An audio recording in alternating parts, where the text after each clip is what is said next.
Dear students, आज हम BA part 2 के फर्स्ट पेपर में कार्यपालिका का अध्ययन करेंगे, जिसके अंतर्गत हम कार्यपालिका का अर्थ, कार्यपालिका के प्रकार, कार्यपालिका के कार्य आदि की चर्चा करेंगे।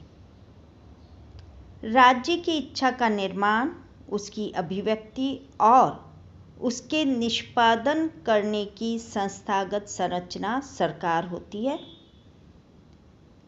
राज्य की इच्छा को मूर्त रूप देने वाली संस्थागत व्यवस्था को सरकार कहते हैं। आधुनिक युग में सरकार की शक्तियों को 3 भागों में बांटा गया है। विधि निर्माण का कार्य करने वाली संस्था व्यवस्थापिका, इन विधियों को क्रियान्वित करने वाली संस्था कार्यपालिका तथा इनकी व्याख्या करने वाली संस्था न्यायपालिका कहलाती है। यहाँ पर हम सरकार के द्वितीय महत्वपूर्ण अंग कार्यपालिका, जिस पर व्यवस्थापिका द्वारा निर्मित विधि को कार्यान्वित करने का दायित्व होता है, की चर्चा करेंगे। कार्यपालिका शासन का वह भाग है जो व्यवस्थापिका द्वारा बनाए गए कानूनों का पालन करवाता है। कार्यपालिका शासन की वह धुरी है जिसके चारों ओर समस्त प्रशासनिक यंत्र घूमता है। प्रोफेसर गार्नर के अनुसार व्यापक तथा सामूहिक अर्थ में कार्यपालिका में वे सभी कर्मचारी तथा संस्थाएं आ जाती हैं जिनका संबंध राज्य की इच्छा को क्रियान्वित करने से है, जो कानून के रूप में प्रकट की गई हैं।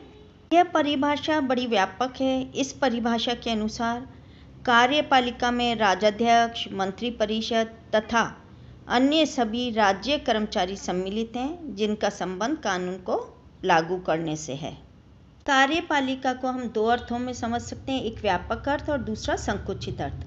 व्यापक अर्थ में कार्यपालिका का तात्पर्य राजाध्यक्ष से लेकर उन सभी कर्मचारियों से होता है जिनका संबंध राज्य और उसके नीति निष्पादक प्रशासन से हो। वहीं दूसरी ओर संकुचित अर्थ में प्रशासनिक कर्मचारियों को कार्यपालिका से अलग कर दिया जाता है। इस संकुचित अर्थ में कार्यपालिका में केवल उन संस्थागत संरचनाओं को ही सम्मिलित किया जाता है जिनका संबंध नीति निर्माण व उसके क्रियान्वयन से होता है तथा जो अपनी इस भूमिका के लिए जनप्रतिनिधियों के प्रति अपना उत्तरदायित्व निभाते हैं। लोकतंत्रीय शासन व्यवस्थाओं में मंत्री परिषद, जो नीति निर्माण और उसके निष्पादन के लिए उत्तरदायी होती है तथा इस हेतु वह संसद के प्रति उत्तरदायित्व का निर्वाह करती है, को ही राज्य के अध्यक्ष सहित कार्यपालिका माना जाता है। कार्यपालिका को हम 2 रूप में बांट सकते हैं, 2 भागों में, राजनीतिक कार्यपालिका और स्थायी कार्यपालिका अर्थात लोक सेवाएं। राजनीतिक कार्यपालिका प्रशासन से संबंधित नीति निरूपण करती है और स्थायी लोक सेवाएं इस नीति निरूपण में और नीतियों के क्रियान्वयन में राजनीतिक कार्यपालिका की सहायता करती है। आधुनिक लोकतंत्रीय व्यवस्थाओं में कार्यपालिका निकाय सरकार के अन्य दोनों निकायों की तुलना में अधिक महत्वपूर्ण हो गई है। यहाँ पर हम कार्यपालिका शब्द का प्रयोग राजनीतिक कार्यपालिका के लिए करेंगे। वर्तमान में कार्यपालिका के विभिन्न प्रकार इस प्रकार हैं। संसदीय और अध्यक्षात्मक कार्यपालिका। जिन देशों में मंत्री परिषद संसद के प्रति उत्तरदायी होती है, उस व्यवस्था को संसदीय कार्यपालिका कहते हैं। इस पद्धति का जो उदाहरण है वो इंग्लैंड और भारत माने जाते हैं। संसदीय कार्यपालिका में कार्यपालिका का व्यवस्थापिका के साथ घनिष्ठ गठबंधन होता है। इस पद्धति में कार्यपालिका का निर्माण व्यवस्थापिका यानी कि संसद में से ही होता है। संसदीय व अध्यक्षात्मक कार्यपालिकाओं में अंतर का जो प्रमुख आधार है वो कार्यपालिका व व्यवस्थापिका शक्तियों के मध्य जो आपसी संबंध है वो है।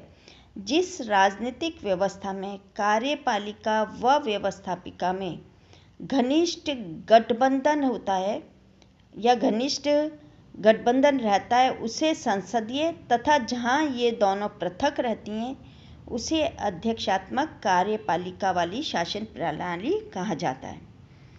संसदीय कार्यपालिका में मंत्रिपरिषद ही कार्यपालिका का वास्तविक रूप होती है, इसलिए मंत्रिमंडलात्मक कार्यपालिका भी कहते हैं।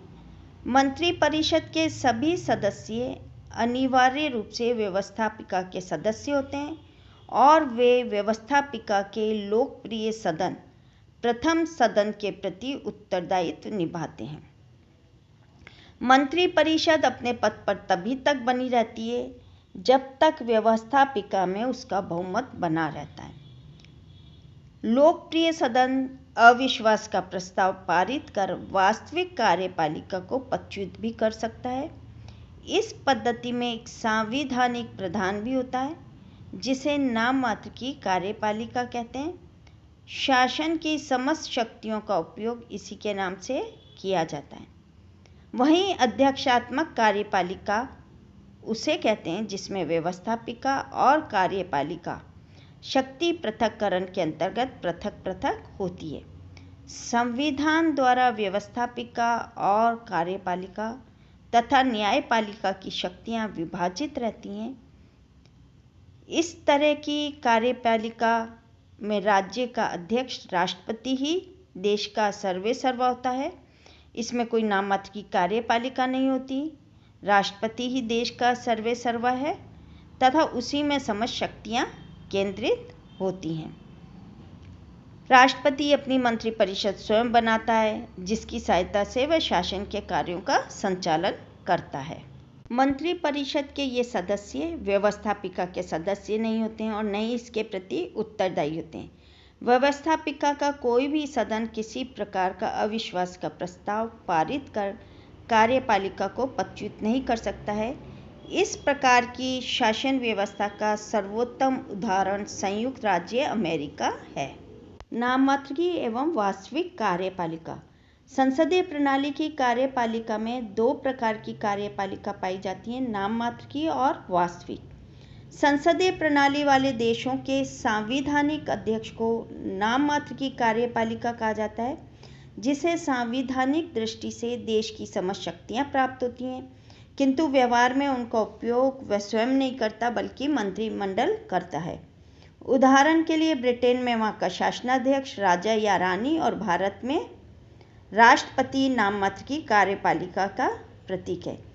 नाम मात्र के अध्यक्ष अपनी शक्तियों का प्रयोग स्वयं नहीं करते, इसलिए ये कहा जाता है कि वह राज्य करता है, शासन नहीं। संसदात्मक शासन व्यवस्था में संविधान द्वारा नाम मात्र की कार्यपालिका को जो शक्तियां दी जाती हैं, व्यवहार में उन शक्तियों का प्रयोग प्रधानमंत्री की अध्यक्षता में मंत्रिपरिषद द्वारा किया जाता है। इसलिए प्रधानमंत्री सहित उसकी मंत्रिपरिषद को वास्तविक कार्यपालिका कहते हैं। देश की संपूर्ण प्रशासनिक शक्तियां इसी वास्तविक कार्यपालिका में केंद्रित होती हैं। नाम मात्र की कार्यपालिका और वास्तविक कार्यपालिका का ये भेद जो है वो संसदीय प्रणाली वाले देशों में ही पाया जाता है। एकल और बहुल कार्यपालिका। एकल कार्यपालिका का तात्पर्य उस कार्यपालिका से है जिसमें निर्णय निर्माण की कार्यकारी शक्तियां एक मुखिया के हाथों में केंद्रित होती है। शासन की सुविधा की दृष्टि से कार्यपालिका शक्ति का विभाजन हो सकता है, किंतु अंतिम रूप से शासन की व्यवस्था हेतु एक व्यक्ति ही उत्तरदायी होता है। वर्तमान समय में अमेरिका का राष्ट्रपति एकल कार्यपालिका का उदाहरण है, जहां कार्यकारिणी शक्तियां राष्ट्रपति में निहित हैं। बहुल कार्यपालिका का तात्पर्य ऐसी कार्यपालिका से है जिसके अंतर्गत कार्यपालिका शक्तियां किसी एक व्यक्ति में निहित न होकर व्यक्तियों के एक समूह में निहित होती हैं। वर्तमान समय में स्विट्जरलैंड इस प्रकार की कार्यपालिका का सर्वश्रेष्ठ उदाहरण है। स्विट्जरलैंड में कार्यकारिणी शक्ति 7 सदस्यों की एक संघीय परिषद में निहित होती है। 7 समान स्तरीय सदस्यों की ये कार्यपालिका सामूहिक रूप से राज्य की कार्यपालिका शक्तियों का प्रयोग करती है। पैतृक और निर्वाचित कार्यपालिका। यदि राज्य का प्रमुख वंशानुक्रम ढंग से सत्ता प्राप्त करता है तो वह पैतृक कार्यपालिका है, और उदाहरण इसके इंग्लैंड, जापान, नेपाल आदि देश हैं। और जिन देशों में राज्य का अध्यक्ष जनता द्वारा प्रत्यक्ष या अप्रत्यक्ष रूप से चुना जाता है उसे निर्वाचित कार्यपालिका कहते हैं, जैसे भारत, फ्रांस, अमेरिका आदि देशों में राष्ट्राध्यक्ष का चुनाव होता है, इसलिए ये देश निर्वाचित कार्यपालिका के उदाहरण माने जाते हैं। कार्यपालिका के कार्यों की अध्ययन करने पे ये पाते हैं कि कार्यपालिका का कार्य क्षेत्र अत्यधिक विस्तृत हो रहा है। कार्यपालिका सरकार शब्द का पर्यायवाची बन गई है और कार्यपालिका का प्रमुख कार्य ही राज्य की इच्छा को कार्य रूप में परिणति देना है। किसी भी लोकतांत्रिक देश में इन कार्यों का निष्पादन करती है वो इस प्रकार है। प्रशासनिक कार्य, कार्यपालिका देश में आंतरिक शांति स्थापना का महत्वपूर्ण कार्य करती है, जो देश में विकास के विभिन्न योजनाओं को लागू करने के लिए एक अनिवार्य पूर्वापेक्षा है। इसके अतिरिक्त व्यापार और यातायात, शिक्षा और स्वास्थ्य, कृषि और नागरिक जीवन का नियंत्रण तथा अनेक सामाजिक सेवाओं का प्रशासनिक निष्पादन कर नागरिकों को संतुष्ट करना कार्यपालिका का दायित्व है। एक और महत्वपूर्ण कार्य जो है वो है वैदेशिक कार्य। किसी भी देश की कार्यपालिका विश्व के अन्य देशों के साथ वैदेशिक संबंधों का संचालन करती है, दूसरे देशों के साथ अंतर्राष्ट्रीय स्तर पर व्यवहार करती है, संधियां होती हैं, समझौते होते हैं और राजदूतों का आदान प्रदान होता है। इन समस्त संदर्भ में निर्णय लेकर कार्य निष्पादन कार्यपालिका द्वारा ही किया जाता है। वित्तीय कार्य, वित्त पर यद्यपि व्यवस्थापिका का नियंत्रण होता है और बजट उसी के द्वारा पारित किया जाता है, किंतु बजट का प्रारूप और अन्य वित्त विधेयकों का निर्माण कार्यपालिका द्वारा किया जाता है। देश की संपूर्ण आर्थिक स्थिति पर व्यवहार में कार्यपालिका का ही नियंत्रण होता है। कार्यपालिका ही देश की सरकार की आय के विभिन्न साधनों की पर्याप्तता अथवा कमी और नवीन साधनों की खोज पर विचार करती है। कार्यपालिका ही कोष में होने वाली आय के उपयोग की प्राथमिकताओं का निर्धारण करती है। न्यायिक संबंधी कार्य, सभी देशों में राज्य के अध्यक्ष को ये अधिकार होता है कि वह अपराधियों के मृत्युदंड को क्षमा करे, कम करे, स्थगित करे। किसी देश में विशाल स्तर पर विद्रोह हो जाए तो राष्ट्राध्यक्ष को आम माफी देने का अधिकार भी होता है। सैनिक कार्य, वर्तमान विश्व में विचारधाराओं के आपसी टकराव के कारण सुरक्षा का प्रश्न एक ज्वलंत और महत्वपूर्ण प्रश्न बन गया है। लगभग सभी देशों में कार्यपालिका का संवैधानिक अध्यक्ष ही राज्य की सैनिक शक्ति का सर्वोच्च अधिकारी होता है। वह सशस्त्र सेनाओं का सर्वोच्च सेनापति होता है। सेना के जो उच्च अधिकारी होते हैं उनकी नियुक्ति, पदोन्नति आदि उन्हीं के आदेश से होती है और उन्हीं के आदेश पर युद्ध या शांति की घोषणा करने का अधिकार भी निहित होता है। विधि निर्माण संबंधी कार्य, विधि निर्माण मूलतः व्यवस्थापिका का दायित्व है, लेकिन प्रदत्त व्यवस्थापन की स्थिति ने विधि निर्माण के क्षेत्र में कार्यपालिका की शक्तियों को बढ़ा दिया है। प्रत्येक देश की कार्यपालिका व्यवस्थापिका के अधिवेशन बुलाती है, उन्हें स्थगित करती है, सत्रावसान का आदेश देती है तथा उन्हें भंग कर सकती है। भारत और इंग्लैंड जैसे संसदीय शासन व्यवस्था वाले देशों में कार्यपालिका कानून निर्माण हेतु विधेयक तैयार करती है और उन्हें विधानमंडल में विचारार्थ प्रस्तुत करती है। प्रदत्त विधायन के अंतर्गत कार्यपालिका को विभिन्न कानूनों के बारे में नियम व उपनियम बनाने के व्यापक अधिकार भी मिले हुए हैं। प्रदत्त विधायन ने कार्यपालिका की विधायी शक्ति को बहुत अधिक विस्तार दिया है। राजनीतिक कार्य, किसी भी देश की कार्यपालिका राजनीतिक दृष्टि से उस देश की राजनीतिक व्यवस्था का नेतृत्व करती है। नेतृत्व के इस कार्य के अंतर्गत कार्यपालिका विचार विमर्श करने के बाद निर्णय लेकर उन्हें कार्यान्वित करने तथा इन निर्णयों के प्रति जन समर्थन प्राप्त करने का प्रयत्न करती है। इन उपरोक्त कार्यों को देखने पर ज्ञात होता है कि कार्यपालिका की शक्तियां आधुनिक युग में बहुत अधिक बढ़ गई हैं। कार्यपालिका की शक्तियों में अभिवृद्धि के क्या कारण हैं, वो हम चर्चा करेंगे।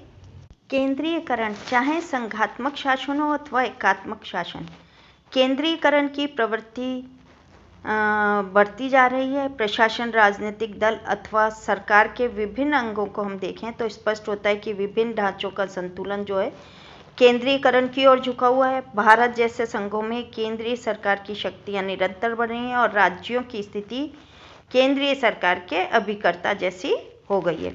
दूसरा एक प्रमुख कारण है वो समाजवाद है। आधुनिक युग में दूसरी जो समाजवाद है, और प्रत्येक नागरिक यही चाहता है कि राज्य उसके लिए अधिक से अधिक लाभकारी कार्य करे। बेरोजगारी, आर्थिक प्रतिद्वंद्विता तथा उच्च जीवन स्तर का अभाव प्रत्येक देश की महत्वपूर्ण समस्याएं हैं। इन समस्याओं के निराकरण के लिए बड़े बड़े उद्योगों के राष्ट्रीयकरण तथा आर्थिक जीवन में राज्य का हस्तक्षेप आवश्यक हो गया है। आज सभी सरकारें कृषि, उद्योग, व्यवसाय आदि क्षेत्रों में पर्याप्त रूप से कार्य कर रही हैं। राज्यों की कार्य वृद्धि का अनिवार्य जो निष्कर्ष रूप में हम परिणाम रूप में देख सकते हैं कि वो उससे कार्यपालिका की शक्ति में वृद्धि हो रही है। अंतर्राष्ट्रीय और गृह संकट भी हो रहा है। वर्तमान युग संकटों का युग है। प्रत्येक देश की समस्याएं जटिल हैं। भारत में बेरोजगारी, अकाल, कभी सूखा, कभी बाढ़ जैसी भयंकर समस्याएं रहती हैं। इस कारण से कार्यपालिका में शक्ति का केंद्रीकरण होता जा रहा है। नेतृत्व की आवश्यकता, राष्ट्रीय नेतृत्व राष्ट्रीय गौरव और प्रतिष्ठा का स्रोत होता है। दुर्बल नेतृत्व राष्ट्र को दुर्बल करने के साथ साथ राष्ट्रीय प्रतिष्ठा का ह्रास करता है। आज प्रत्येक देश की जनता गौरव और प्रतिष्ठा की आकांक्षा रखती है। कार्यपालिका ही राष्ट्र को सबल नेतृत्व प्रदान करती है। संचार तथा आवागमन के साधनों का विकास आधुनिक युग की एक महत्वपूर्ण विशेषता है। संचार तथा आवागमन के द्रुतगामी साधनों के अभाव में कार्यपालिका का जो नियंत्रण या प्रभाव था वो प्राचीन समय में कम था, लेकिन वर्तमान समय में विकेंद्रीकरण की प्रवृत्ति ने प्रशासनिक कार्य कुशलता के लिए जो अनिवार्य है, इस कारण से भी कार्यपालिका की शक्ति में अभिवृद्धि हो रही है। राजनीतिक दलों का विकास, आज प्रत्येक देश में राजनीतिक दलों का विकास हो रहा है। प्रत्येक देश में कार्यपालिका अपने दल की नेता तथा प्रमुख वक्ता होती है। उसका दल उसकी नीतियों और कार्यों का समर्थन करते हुए उसके पक्ष में लोकमत तैयार करता रहता है। राजनीतिक दलों में कठोर अनुशासन पाया जाता है और वे अपने नेता के नेतृत्व में कार्य करते हैं। दलीय प्रथा की कठोरता ने कार्यपालिका को जहां जन समर्थन दिया है, वहां अनौपचारिक रूप से दृढ़ता भी प्रदान की है। व्यवस्थापिका की शक्तियों का ह्रास, आधुनिक सामाजिक और आर्थिक परिस्थितियों ने व्यवस्थापिका के स्वरूप को बदल दिया है। व्यवस्थापिका के सदस्य न तो समस्याओं की जटिलता को समझ पाते हैं और न वे स्वयं कानून बनाते हैं। इस कारण से भी कार्यपालिका की शक्ति में वृद्धि हुई है। निष्कर्ष रूप में कह सकते हैं कि वर्तमान विश्व में लोकतांत्रिक व्यवस्था के साथ समाजवादी संकल्प ने कार्यपालिका के महत्व को असाधारण रूप से बढ़ा दिया है। साथ ही कार्यों की जटिलता और विशेषीकृत प्रकृति के कारण इन समस्त कार्यों की जटिलता और राष्ट्रीय अंतर्राष्ट्रीय समस्याएं, राष्ट्रीय आपदाएं, स्थानीय विवाद आदि से संबंधित मुद्दों पर अंतिम निर्णय लेने का दायित्व कार्यपालिका निकाय का ही हो गया है। इसकी भूमिका का व्यापक होता हुआ क्षेत्र इसकी महत्ता को प्रकट करता है। Thank you.